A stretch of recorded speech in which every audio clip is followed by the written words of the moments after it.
Nagabenta ke khubor baman kasni page but subscribe ya u Antor News. Kajian singkna kabalang ublay bat Asam lum siap Shillong kalapan long ya kata masa di Jengbam ni ke Food Fest ya kabalapan long hayu lum siap manhaka arpau tarik yong arhajar opsau. Ya kata masa di Jengbam jong kabalang ublay mikalaya bat Asam kalalong man penmi pisa ya kajingdap shpos nam jong kajian singkna nadu balaseng. Ha kajian rakhi bas shpos nam kajian singkna ya kaban penkut hau benai jemang shushu ha Food Fest lapli du AS Shongwan uri orang ba kabalang da kajing duai. Kumta kajian singkna balang ublay Meghalaya bat Asam hakajian lam kasamla dari pika perbot kasketri kelalu miki kena kabalang banyak treasure ham ya kata masa di Jengbam haringkat kinong yalam kitemen kisan kabalang.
Lucky Jor, the driver taxi, kibadon ang nipo siya, laban bang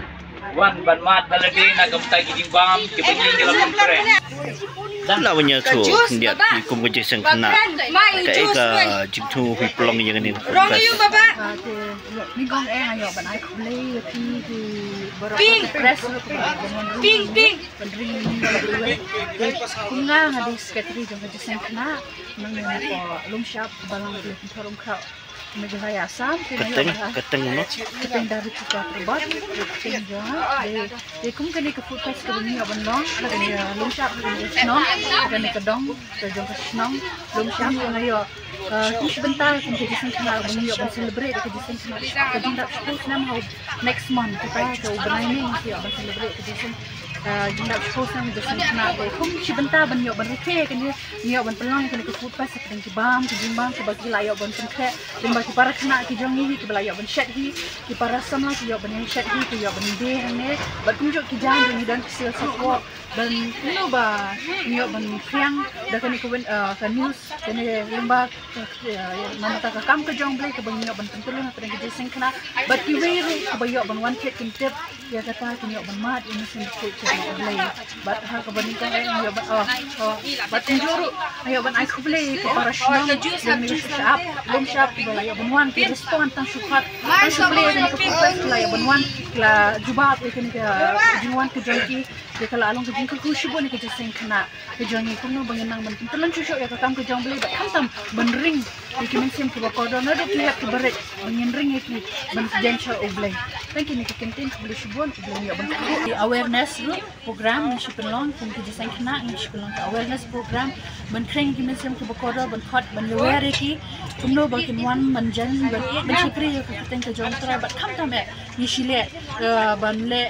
ka ban khot ki para kena ki bomde ha kabalang ke jong ni shikhot banyewer banjan shublai la hangno no ki dan ibun ki activities ni shipelne namata jong ki batum jo ni shipel dan ke jing yalap ni pelong ki street meeting shibun ki bentang ki yo benda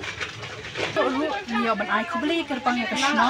ke belayo ban ai ni lapan ki ni lapat pasti ke belayo ban ai su bahai ni ke belayo ban ai ke lut ru ya kene ke jaka ke bangi ban pendon ka kene ke Food Fest ya ban ai ko beli shibun namata rang ba shnong sekretari shnong ke komiti jong kene ke Kani ka jaka harap ka bakal kidon kilay aban kran hari kilay aban ay ka bakal load man si. Yan ni ka jiseng kana lum siap balang ublay asa miglaya asa.